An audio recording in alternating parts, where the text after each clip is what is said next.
À la fin des années 60, Porsche est déjà monté en gamme avec sa 911 et cherche à renouer avec le marché de la petite sportive accessible.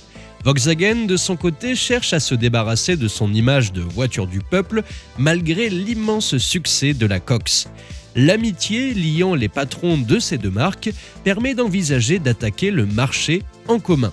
L'idée, construire une petite sportive à moteur arrière comme il se doit, dotée de moteurs Volkswagen en bas de gamme, de moteurs Porsche en haut de gamme et lui faire bénéficier du réseau Volkswagen pour une large diffusion.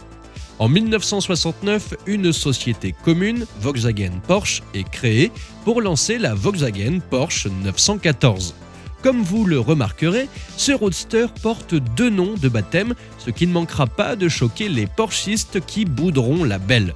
En Europe, le succès de la 914 sera mitigé, tandis qu'aux États-Unis, elle en rencontrera un immense sous le seul nom de Porsche. Faut-il y voir une relation de cause à effet ? De toute façon, l'histoire de la 914 commence mal. Pourtant, la 914 reprend une architecture de voiture de course avec son moteur en position centrale arrière. Lors de sa présentation, la 914 propose deux moteurs, un 4 cylindres à plat Volkswagen de 1,7 litre et 80 chevaux, 914 4, et un 6 cylindres à plat Porsche de 2 litres et 110 chevaux, appelé 914 6.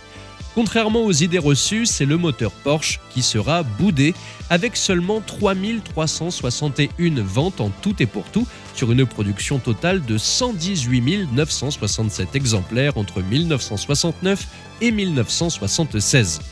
La 914-6 disparaîtra du catalogue en 1972 pour laisser place à un modèle 2 litres Volkswagen de 100 chevaux. En 1973, un 1,8 litre de 85 chevaux, toujours d'origine Volkswagen, remplacera le peu probant 1,7 litre des débuts.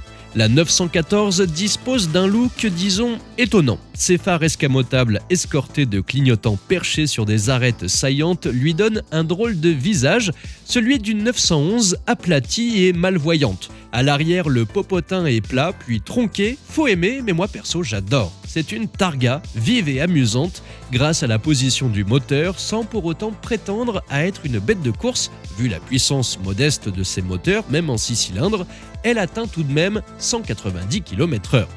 Largement diffusée mais déconsidérée par son sang Volkswagen, la 914 a longtemps pu se trouver à des prix défiant toute concurrence. Désormais, elle est rentrée dans le monde de la collection et on redécouvre ses charmes et sa parenté Porsche, aussi les prix s'envolent-ils. Cela dit, à bon compte, vous pourrez envisager d'entrer dans le monde fermé des Porschistes et faire preuve d'originalité, car elle au moins, c'est pas une 911. Merci à tous de nous avoir suivis, n'oubliez pas de vous abonner et on se donne rendez-vous tout de suite dans la prochaine vidéo.